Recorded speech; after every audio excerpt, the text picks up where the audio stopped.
Yo, what's going on, Dragon Ballers? Welcome back to another deck profile. Today we're here with Wukash, who got top 16 at the Cardmarket online event. How you doing today, man? Hey, great to hear you and happy to be here. Awesome, man. I'm glad to have you. So, you decided to play Hatchhyak, which I think is actually a really solid rogue deck, but obviously not many people play it. So, have you been playing Hatchhyak for a long time, or is there a reason you chose to play it for this tournament?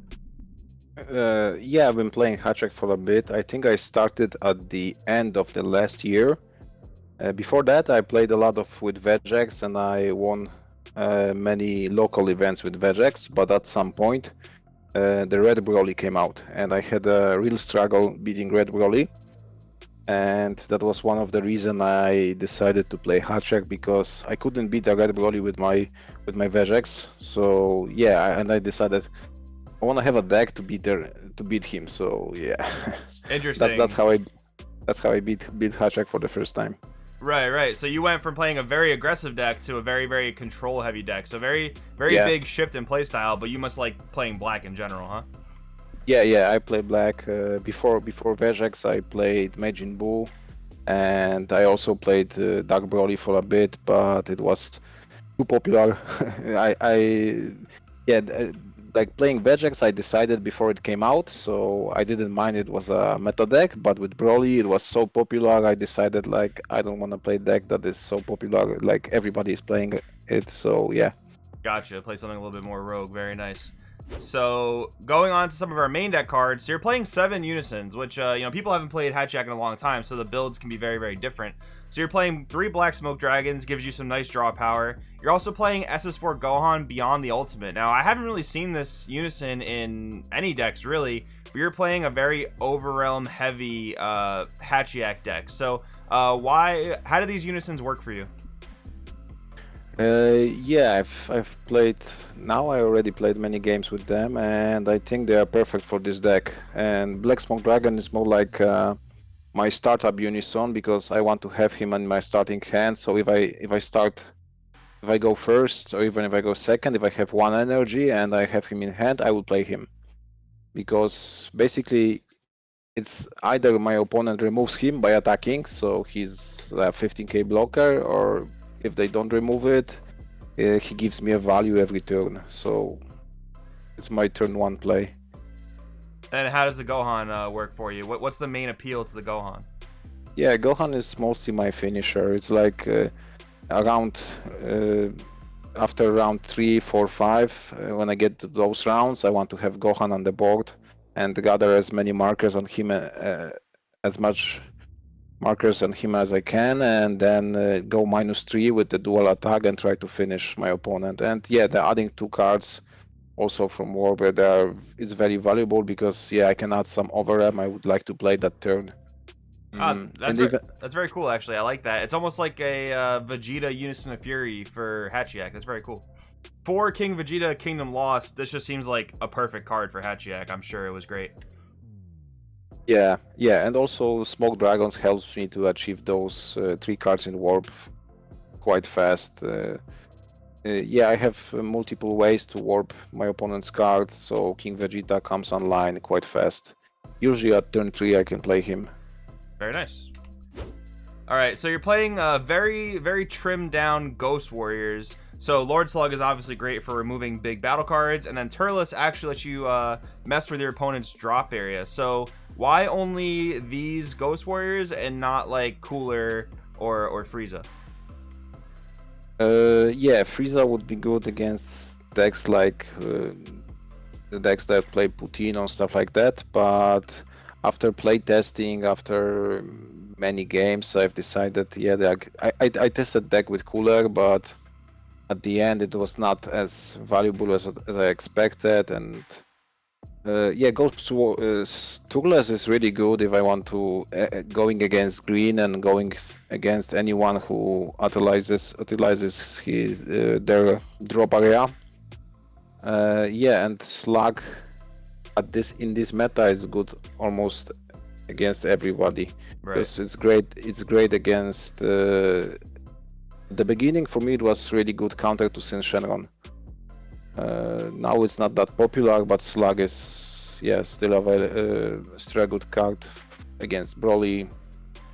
In this tournament, I think I removed 2 Heartfelt Pleas with just playing Slug. Oh, very nice. Yeah, Heartfelt Plea is a strong card, so you definitely want to remove it. And then I'm very curious about Great Devilman. So is that for like red green Piccolo, or are there other things you want to use Devilman for? Yeah, it's Red Green Pico is a perfect example. Not in this event, but in previous event, I actually played against Launch, and I used Devilman like twice to counter Piccolo. So it was a perfect counter. In this event, it was not that useful, but yeah, it's still like people don't expect many counter plays in black decks, so it's almost always a surprise when I use him. So almost every of my opponent asked what does that card do when I played him. Mm-hmm. They were not expecting that card at all, so it was quite valuable, and it counters Topo. Right. So yeah, it definitely seems like a pretty solid card for sure. It's an alternative for the Kamehameha extra card, because in Hatch I don't go on my life low quite fast. So sometimes in turn 4 I'm still at 5 lives. So the counter play Kamehameha would not be available. So yeah, and Devilman is available always. Gotcha. Yeah, that makes perfect sense. So like I said before, you're playing a very Overrealm heavy version of Hatchhyak. I think Demon God Demigra is absolutely excellent in this deck. I'm sure you want to play it as early as you possibly can, right? In most matchups? Yeah, that's correct. If I have it, I will play it right away. Gotcha. And SS4 Bardock, Combat Instincts is kind of a similar card. So is this more like your late game kind of game ender? Usually if I have him in turn 3 and I see that and I don't expect any counter plays on my opponent's side, I will try to play him, because yeah, I choose 2 cards in my opponent's hand, so there's a huge chance that I will remove something valuable. And yeah, with the Migra he can just warp something that he doesn't want, but with Bardock I can hit something big. Right. So yeah. And then of course, it depends. Sorry, go ahead. Sorry. Yeah, it depends on the matchup. So yeah. Gotcha. And then you have your one-ofs, Bardock and Secret Identity, just in case you need them. There are a lot of one-ofs in this deck, which I'm sure makes a lot of sense because it was a best of one event, right? Yeah, that's correct. You want to have many options. Since you cannot side deck, you want to have at least one option for everything that can happen. Right, and this page is a perfect example of that. So you're playing one Brainwash, which I'm sure is mostly for the Activate battle, and you're playing one Trunks Power Overseeing Time, which actually allows you to grab pretty much anything that you mill. So 2 great examples of that are 2 of your boss monsters. You have the one Supreme Kai of Time SCR and the one Dark Mask King Devilish Dominator. So were you ending a lot of games with the Dark Mask King, or not really in this tournament? I think I ended one game with him. I kind of like a few weeks ago, I played 3 copies of Dark Mask King, but I noticed that many people started playing Heroine SCR. Right. So it was in so many games he was taken away from me. So yeah, I just kept a 1 copy, and yeah, he's really good against blue. Mm-hmm. Because he has a deflect, but not so good against green because of the Frieza. And yeah, I'm still trying to decide if I want to have more copies of him or not. But yeah, I was at some point I was at 4 copies, then I was at 2 copies. Now I have just 1, so it's hard choice. So I do have a question for you, actually. So you're not really playing the Hatchhyak boss monster, either the old 8 drop or the new 9 drop from the anniversary box. What do you think about those cards? Are they just not good enough? What do you think? Yeah, they were. I played them like a few months ago, but they were mostly good in the matchups that I was winning either way. So they were not good in the. My biggest struggle was against blue. So if I pay 5 to play Hatch, and my biggest problem is are the blue decks, I couldn't play him against blue decks. Right. So that was my biggest struggle. So he was only good against decks that I was beating no matter what. So I needed to something to be more efficient against blue. For example, with Demigra, even if my Demigra gets got sealed with Trunks, it's just 2 energy. But with Hatch, it was 5 energy, so it was really painful. Gotcha. So you kind of had to build it for the meta. That makes a lot of sense. And then some more of our one-ofs, and here are some of your techs for some of your bad matchups, I'm assuming. So 1 mission accomplished, just to grab anything you need from the dropper warp. Then you have the 1 wickedness incarnate, so just to give you some extra draw power. And then Jiren, survival of the fittest, to beat Android 17, turning the tide, I'm assuming. And then changing history Gohan, also for blue. So did you play against a lot of blue in this tournament?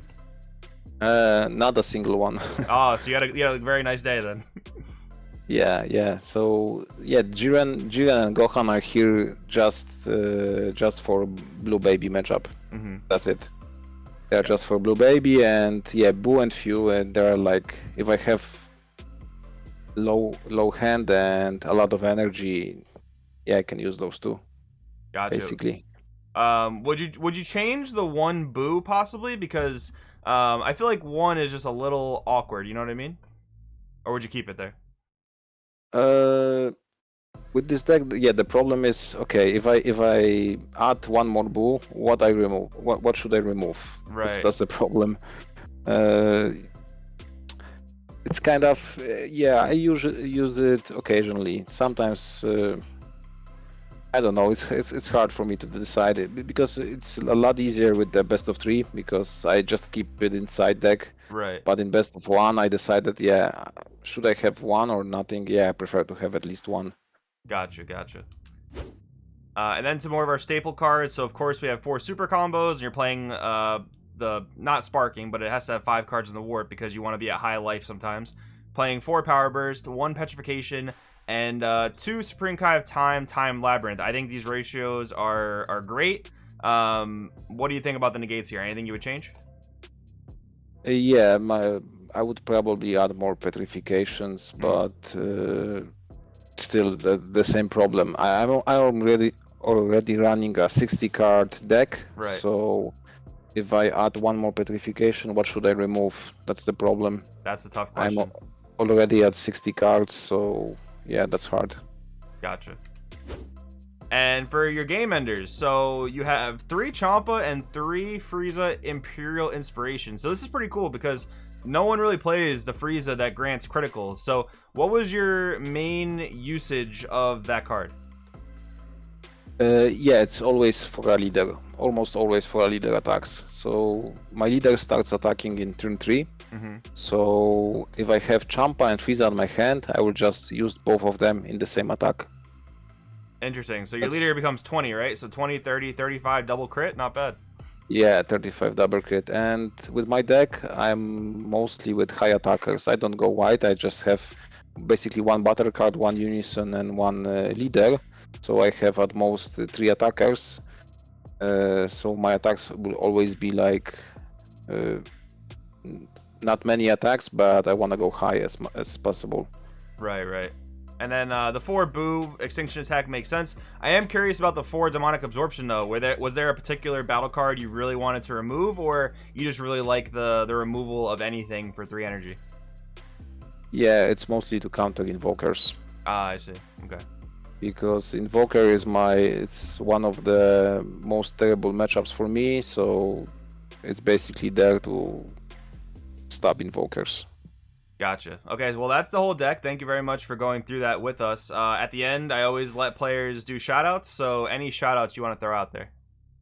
Yeah, a great shout out to my local players that I practice as often as I can. So to Grzesiek, Kamil, Ivanka, Wojtek, Tomek, Alojzy, and second Grzesiek. So best regards to them.